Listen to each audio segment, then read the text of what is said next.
Practical examination 2025, intermediate प्रायोगिक परीक्षा 2025। ये फिजिक्स का क्वेश्चन है। आज 10 जनवरी है और 10 जनवरी को जो स्टूडेंट एग्जाम दे करके आए थे उन्होंने ये क्वेश्चन भेजा है। ठीक है, अगर आपका 10 के बाद एग्जाम है फिजिक्स का प्रैक्टिकल, तो आप लोग इसका आंसर लिख सकते हैं अभी से ही।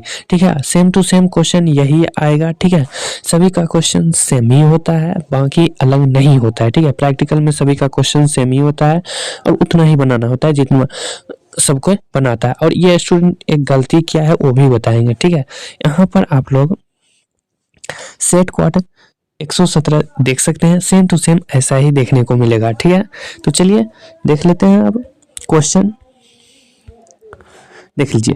क्वेश्चन यहाँ पर ये स्टूडेंट गलती क्या किया है कि देख लीजिए, यहाँ पे खंड और यानी कि सेक्शन ए में ही दो क्वेश्चन बना दिया है। ठीक है, 4 भी और 5 भी, लेकिन ये ऐसा नहीं करना था, कोई एक ही बनाना था इसमें से। ठीक है, यहाँ पर आप लोग पढ़ लीजिएगा। ठीक है, यहाँ पर देख सकते हैं लिखा गया है, खंड अ में वर्णित प्रयोग सूची में से किसी एक प्रयोग के सिद्धांत को लिखते हुए निर्देशानुसार अपने अवलोकन के आधार पर अंतिम परिणाम की गणना करें। यानी कि खंड अ में से कोई एक ही बनाना है। ठीक है, खंड अ में से कोई एक ही बनाना है, यानी कि सेक्शन ए से। देखिए सेक्शन ए में कितना क्वेश्चन है दिखा देते हैं। 1 नंबर से लेकर के 2 3 4 5 6 7 8 9 10।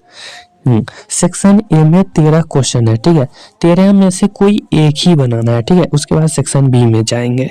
ठीक है, तो देखिए 13 में से कोई भी एक बना सकते हैं। तो हमने लिया सबसे पहला क्वेश्चन। ठीक है, सबसे पहला क्वेश्चन का आंसर अभी हम देंगे। कह रहा है उत्तल लेंस की सहायता से एक उत्तल दर्पण की फोकस दूरी ज्ञात करें। ठीक है, तो इसका ही आंसर अभी हम आप लोगों को लिखाएंगे, लिख लीजिए और सेम टू सेम ऐसा ही बनाइएगा। ठीक है, क्या है, उत्तल लेंस की सहायता से एक उत्तल दर्पण की फोकस दूरी ज्ञात करना, लिखिएगा 1 नंबर। ठीक है, सेक्शन ए का 1 नंबर क्वेश्चन का आंसर। चलिए देखते हैं। हाँ, तो चलिए आंसर यहाँ से लिखना शुरू कीजिएगा। यहाँ से लिखना स्टार्ट कीजिए। उद्देश्य सबसे पहला लिखिए उद्देश्य, और उद्देश्य में हमको क्या करना है, उत्तल लेंस की सहायता से उत्तल दर्पण की फोकस दूरी ज्ञात करना। तो उद्देश्य में क्या लिखिएगा, ये उद्देश्य लिखिए और ऐसे ऐसे एरो दीजिए। ठीक है, उसके बाद उसमें लिखिएगा उत्तल लेंस की सहायता से उत्तल दर्पण की फोकस दूरी ज्ञात करना। ठीक है, चलिए उसके बाद लिखिएगा उपकरण एवं आवश्यक सामग्री। ठीक है, उपकरण एवं आवश्यक सामग्री, उसके नीचे में ऐसे करके आयफन दीजिएगा और उसमें लिख दीजिएगा ये पूरा। ठीक है, चलिए लिखिए लेंस दर्पण और 2 सुइयों को टिकाने के लिए अपराइट साइज सुई प्रकाशीय बेंच। यानी कि आप लोग क्या कीजिएगा कि स्क्रीनशॉट ले लीजिए या फिर वीडियो को रोक दीजिए और फिर लिख लीजिएगा। ठीक है, क्योंकि अगर हम पूरा पढ़ते रहेंगे तो ज़्यादा टाइम 1 घंटा लग जाएगा, और ऐसे में रोक रोक के लिखिएगा तो 10 से 15 मिनट में हो जाएगा। ठीक है, तो चलिए रोक लीजिए या फिर स्क्रीनशॉट ले लीजिए। ठीक है, चलिए नेक्स्ट में लिखिएगा सिद्धांत। सिद्धांत में आप लोग चित्र से तो नहीं, चित्र ये नहीं लिखिएगा। ठीक है, यहाँ से किसी उत्तल दर्पण से लेकर के यहाँ तक किया जा सकता है, यहाँ तक लिखिए। यहाँ से लेकर के यहाँ तक ये पूरा लिख दीजिएगा। ठीक है,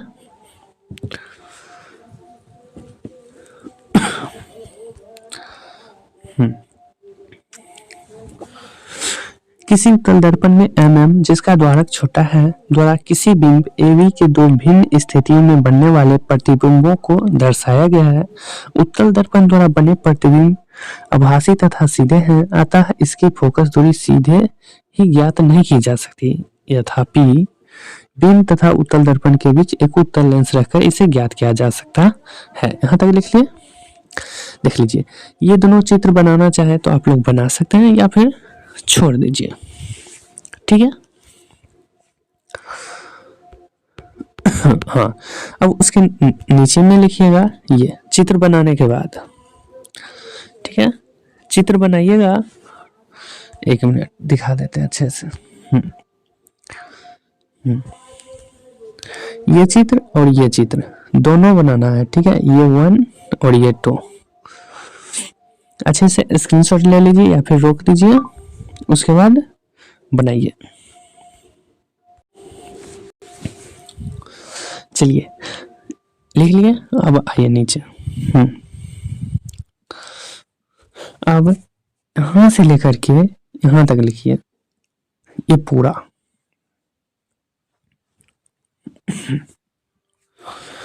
कोई बिंदु ए बी किसी पतले समतल लेंस के सामने बिंदु P पर इस प्रकार रखा गया है कि उसका वास्तविक उल्टा तथा आवर्धित प्रतिबिंब AB लेंस के दूसरी ओर स्थिति C पर बनता है। चित्र इतना में दिखाया गया है, आप लोग वहां पे देखे थे। अब उत्तर ऐसे नहीं करेंगे, लिखने में दिक्कत होगा। हम रुक जाते हैं थोड़ा देर, 30 सेकंड तक रुकते हैं, वीडियो रोक करके लिख लीजिएगा, फिर आगे बढ़ जाएंगे, ठीक है।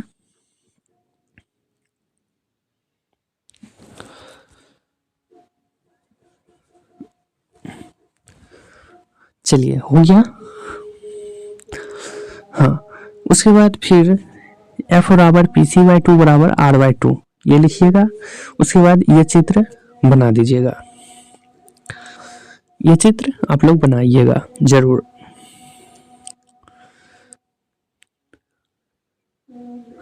चलिए हो गया।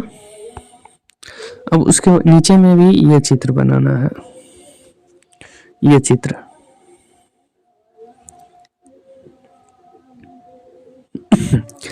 जैसे जैसे है सेम टू सेम ऐसे ही छाप देना है, ठीक है।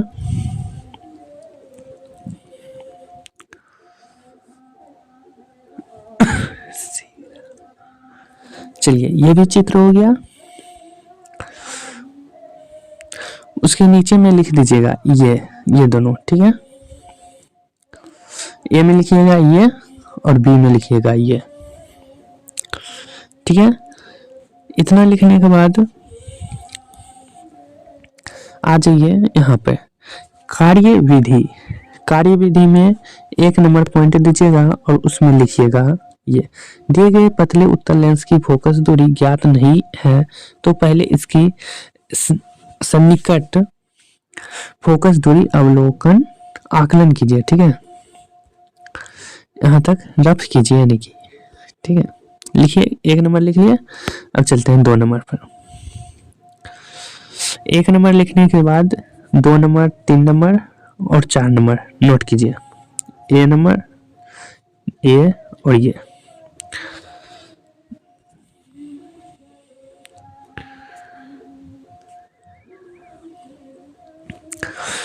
प्रकाशीय बेंच को ड्रिल्ड मेज अथवा प्लेटफॉर्म पर रखिए।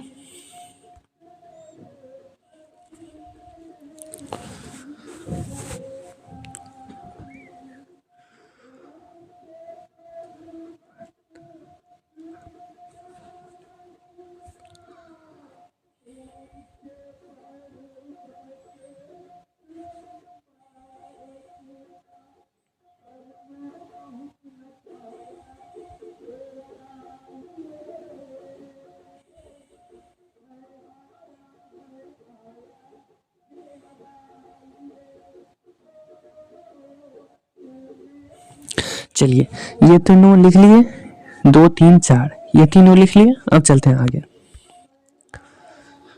अब लिखिए 5 नंबर, 6 नंबर और 7 नंबर यहाँ तक।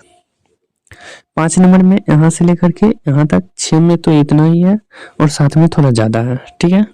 ये दोनों लिखिए तीनों।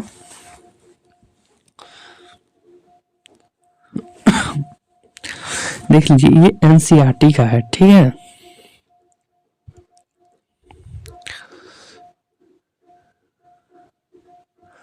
क्लास 12 का ही है, दिखाएंगे, ठीक है।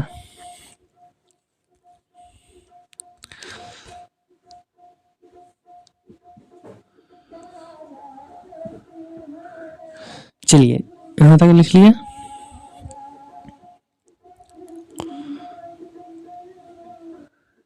अब चलते हैं आगे। अब लिखिए 8 नंबर, 9 नंबर और 10 नंबर। ठीक है, हम उतना बोलेंगे तो ज़्यादा टाइम लगेगा और आपको लिखने में थोड़ा कम टाइम लगेगा, और आप लोग लिखने पर टाइम ध्यान दीजिए, बोलने पर नहीं। हम बोलेंगे तो वहाँ पर आवाज़ जाएगा। ठीक है, इसलिए आवाज़ बंद करके लिखना चालू कीजिए।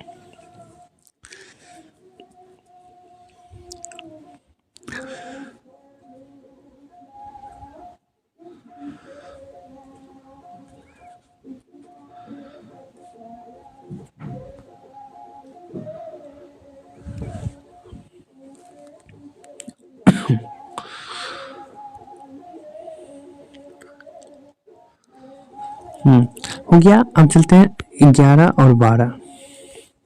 10 तक लिख लिए और 11 और 12 अब लिखिए।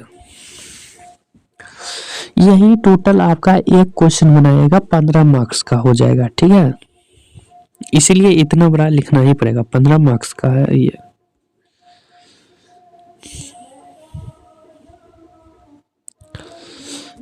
ग्यारह और 12 दोनों लिखना है यहाँ तक। 11 यहाँ तक, 12 यहाँ तक। चलिए अब चलते हैं नेक्स्ट। अब यहाँ पर आ जाइए प्रेक्षण में। ठीक है, यहाँ पर देखिए प्रेक्षण, प्रेक्षण हेडिंग दीजिएगा और उसमें 1 नंबर, 2 नंबर, 3 नंबर और ये 4 नंबर, ये चारों लिखिए। उत्तल लेंस की फोकस दूरी f बराबर इतना इतना, सूचकांक सुई की इकाई लंबाई इतना, ये और ये और ये 4 तक लिखिए।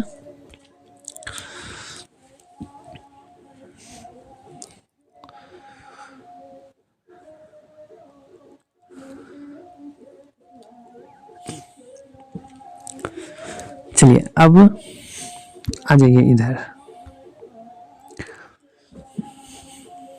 ये आप लोग बनाइए उत्तल दर्पण की वक्रता त्रिज्या r का निर्धारण। ठीक है, ये बॉक्स आप लोग बना लीजिएगा और ये ऐसे करके लिख दीजिएगा। ठीक है,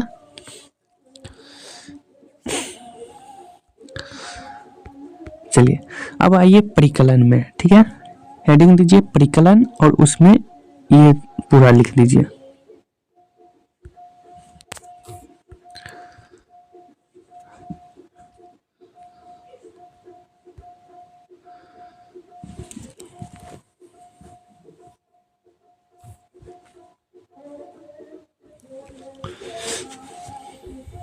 ठीक है, परिकलन में लिख लिए। चलिए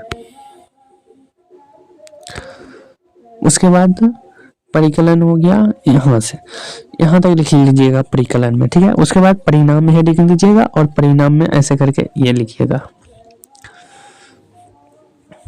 ठीक है, ये छोटा सा ही है, तुरंत हो जाएगा। उसके बाद सावधानी लिख देना है। ठीक है, उसके बाद आगे कुछ भी नहीं लिखना है। सावधानियां, सावधानियां में 1, 2, 3 और ये 4, सावधानी में ये चारों लिख दीजिए। हो गया आपका 15 मार्क्स कंप्लीट। लिख लीजिए जल्दी से।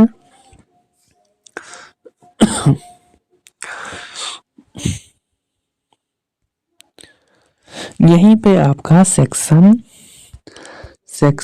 ए खत्म हो जाता है। अब चलेंगे सेक्शन बी पर। ठीक है, उसमें भी एक क्वेश्चन का बनाना है। चलिए यहाँ तक लिख लीजिएगा रोक करके। यहाँ से देख सकते हैं खंड ब यानी कि सेक्शन बी चालू हो गया है और सेक्शन बी में भी यही कहता है कि कोई एक बनाने के लिए दिखा देते हैं। देख लीजिए आप लोग, यहाँ से खंड ब में वर्णित सूची में से कोई एक क्रियाकलाप करें। ठीक है, कोई एक ही बनाने के लिए बोल रहा है। ठीक है, क्वेश्चन कितना भी रहे कोई एक ही बनाना है, ये आपको जरूर पढ़ना चाहिए। ठीक है, परीक्षार्थियों के लिए निर्देश।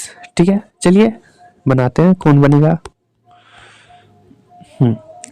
तो 1 नंबर क्वेश्चन नहीं बनाना है, बनाना है ये। आ जाइए क्वेश्चन नंबर 4। क्वेश्चन नंबर 4 में है एक मल्टीमीटर की सहायता से ट्रांजिस्टर के टर्मिनल को पहचाने। क्वेश्चन नंबर यानी कि सेक्शन बी का 4 नंबर क्वेश्चन का आंसर लिखिए। ठीक है, यहाँ से लिखना स्टार्ट कीजिए। 1 नंबर में लिखिएगा मल्टीमीटर सेट करें, उसमें ये लिख दीजिएगा डायोड मोड सेट करेंगे। उसके बाद 2 नंबर में लिखिएगा ट्रांजिस्टर के टर्मिनल को पहचाने। ट्रांजिस्टर के टर्मिनल को पहचानने के लिए देखिए इसमें एक रोमन नंबर ऐसे करके दे दीजिएगा 1 2, ये भी लिखना है और ये भी लिखना है, ठीक है, और ये भी लिखना है यहाँ तक।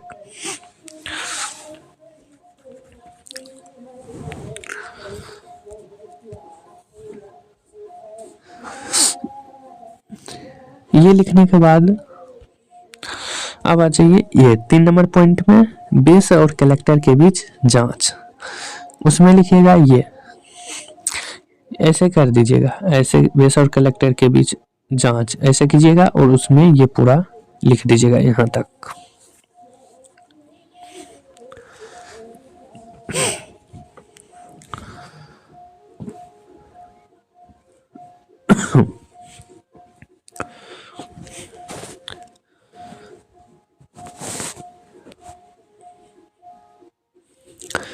चलिए ये लिखने के बाद अब 4 नंबर आ जाइए। 4 नंबर में लिखिएगा बेस और एमीटर के बीच जांच, यहाँ से लेकर के यहाँ तक।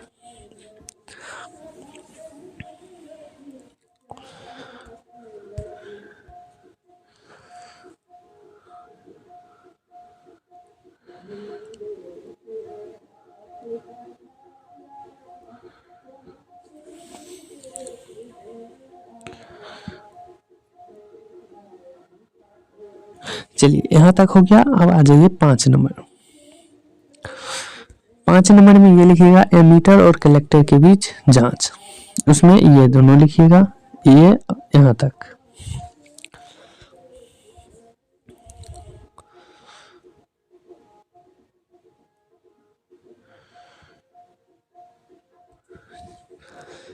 इतना लिखने के बाद आ जाइए यहाँ पर।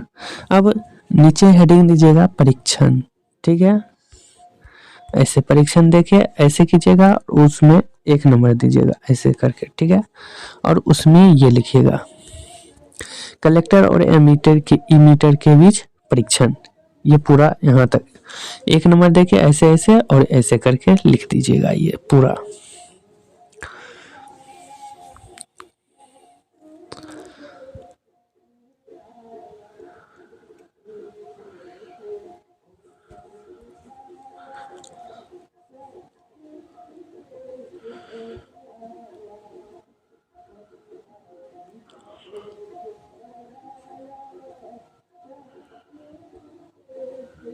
चलिए हो गया।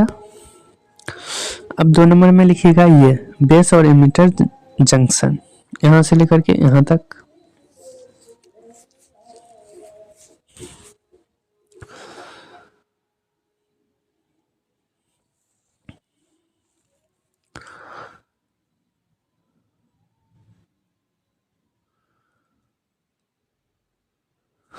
चलिए यहाँ तक लिखने के बाद अब नेक्स्ट आइए 3 नंबर। 3 नंबर में ये हेडिंग दीजिएगा और उसके नीचे ये लिख दीजिएगा।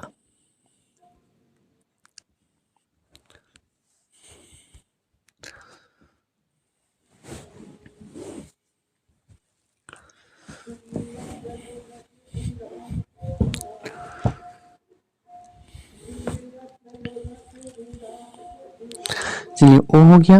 अब आ जाइए 4 नंबर। 4 नंबर ट्रांजिस्टर की संरचना, ये लिखिएगा यहाँ तक।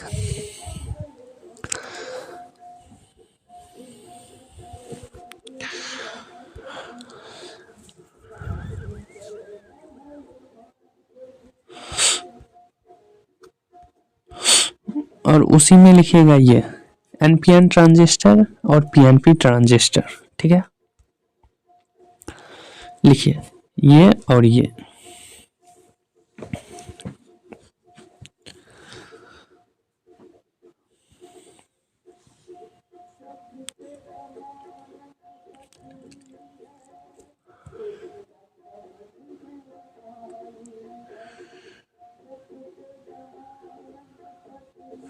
चलिए यहाँ तक लिखने के बाद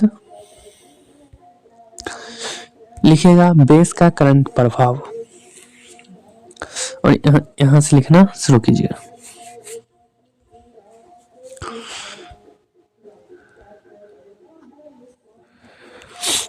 यहाँ से यहाँ तक इसमें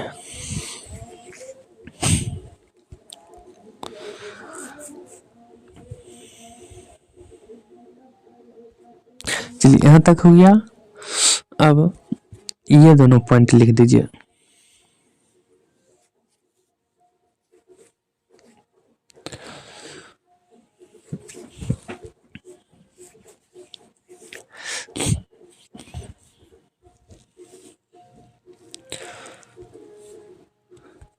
चलिए वो हो गया। ओह अभी बहुत है। अब ये लिखिए ट्रांजिस्टर के वाइसिंग का महत्व, ये यहाँ तक।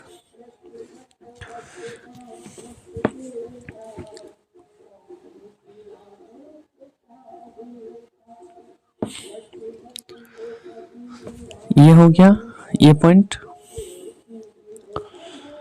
अब ये पॉइंट लिखिए यहाँ तक।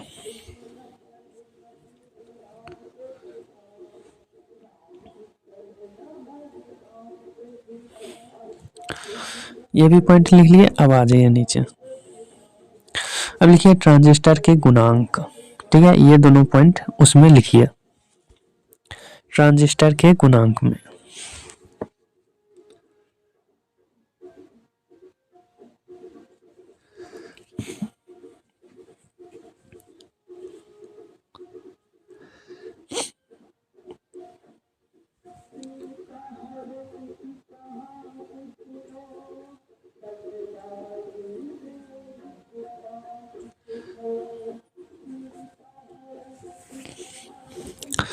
ये लिख लिए। अब आ जाइए पावर ट्रांजिस्टर का परीक्षण, ये पूरा लिख दीजिए पावर ट्रांजिस्टर का परीक्षण में।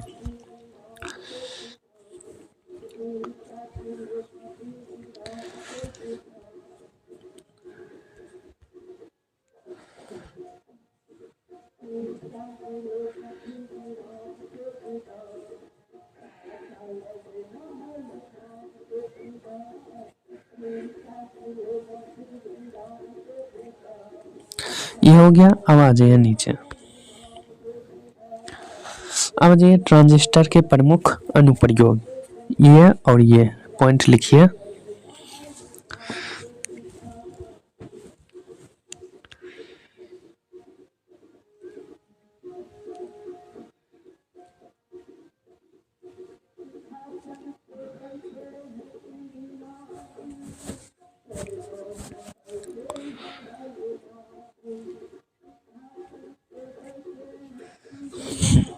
चलिए वो लिखने के बाद ये और ये दोनों लिख दीजिए। लास्ट है, इसके आगे कुछ भी नहीं लिखना है। ठीक है, इतना आप लोग बना दीजिएगा तो आपको 30 में 30 पक्का मिलेगा। ठीक है, 30 में 29 30 मिलता है। 30 में से 29 28 29 मिलेगा। ठीक है, पूरे 30 में 30 तो नहीं मिलेगा, लेकिन 28 29 जरूर मिलेगा। ठीक है, इतना ही। आगे फिजिक्स केमिस्ट्री का भी डाल दिया, यानी कि फिजिक्स का ये है, केमिस्ट्री और बायोलॉजी का भी डाल दिया है।